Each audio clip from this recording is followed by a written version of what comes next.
सावन आ चुका है और सावन में हमें कुछ ऐसे काम होते हैं जो बिल्कुल नहीं करने चाहिए। अगर गलती से ये काम अगर आपसे हो भी जाते हैं तो कहीं न कहीं परिणाम आपको भुगतना पड़ सकता है। या तो सावन के महीने में ये चीज़ हो जाएगी या वरना ये सावन ख़त्म होने के बाद में वो चीज़ जो आपने की है नासमझी में उसका परिणाम आपको भुगतना पड़ सकता है। दोस्तों 101% ये बात सही है।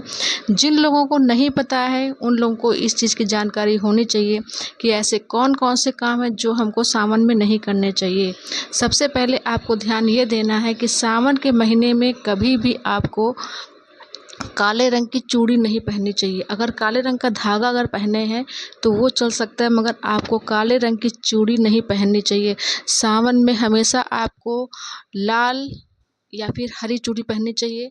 अधिकतर महिलाओं को हरी चूड़ी पहनना इसलिए पड़ता है सावन के महीने में, क्योंकि जो हरी चूड़ी होती है वो समृद्धि का प्रतीक होती है, आपके जीवन में खुशियों का प्रतीक होती है। जो स्त्रियाँ हरी चूड़ी नहीं पहनती हैं वो कहीं न कहीं दुर्भाग्य का कारण बनती हैं। तो सावन के महीने में हरी चूड़ी ज़रूर पहनना चाहिए। हरी चूड़ी के साथ में आप लाल चूड़ी या फिर पीली चूड़ी मिक्स करके पहन सकते हैं। चूड़ी पहनने का तरीका ये है कि कभी दोनों हाथों में बराबर चूड़ियाँ नहीं पहननी चाहिए। एक हाथ में चूड़ी ज़्यादा होनी चाहिए या फिर दूसरे हाथ में चूड़ी भले एक कम हो, मगर दोनों हाथों में चूड़ियाँ कभी बराबर नहीं पहननी चाहिए। और हमें किन बातों का ध्यान रखना चाहिए सावन में? सावन में कभी भी स्त्रियों को काले रंग का कपड़ा नहीं धारण करना चाहिए।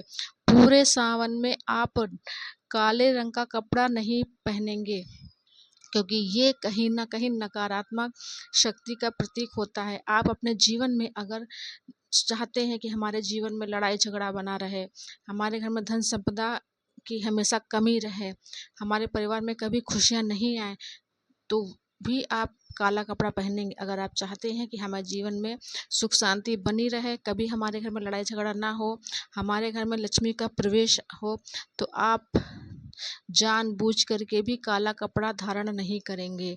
आपको इस बात का विशेष ध्यान रखना है। सावन के महीने में कभी भी कोई भी सुहाग का सामान आपको दान में नहीं देना है। किसी स्त्री को आपको पूरे सावन भर ध्यान रहे, कोई भी सुहाग का सामान आपको दान में नहीं देना है। ये पूरा महीना माँ पार्वती को समर्पित होता है। माँ पार्वती की जितना ज़्यादा से ज़्यादा पूजा आराधना करेंगे सावन के महीने में, पार्वती माता उतना ही ज़्यादा आप पर प्रसन्न होंगी, आपके पति को लंबी आयु का आशीर्वाद देंगी।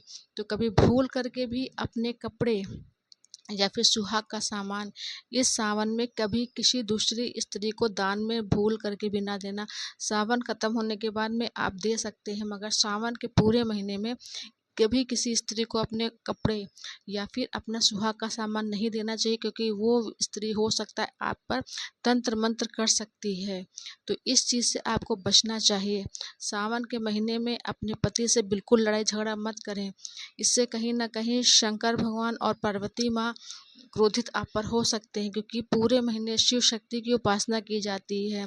तो इस बात का विशेष ध्यान रखें कि अपने घर में हंसी खुशी का माहौल बना के रखें। छोटी मोटी कहासुनी तो हो सकती है, कभी बड़ी कहासुनी होने तक बात ना पहुंचने पर ये ध्यान आप स्त्रियों को बहुत ज़्यादा ध्यान रखना है पूरे सावन के महीने में।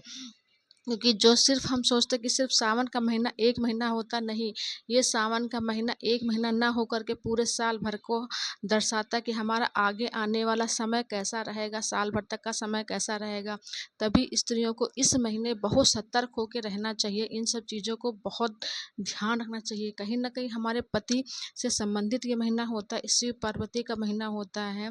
तो जितना ही ज़्यादा हम अपने पति से प्रेम से बोलेंगे, उनको भोजन भी अगर आप परोस रहे हैं तो बहुत विनम्रता से परोसें, उनको भोजन खिलाएं। कहीं कोई भी कहा सुनी वाला माहौल बिल्कुल अपने घर में वातावरण ऐसा ना बनाए कि कहा सुनी वाला वातावरण आपका बने।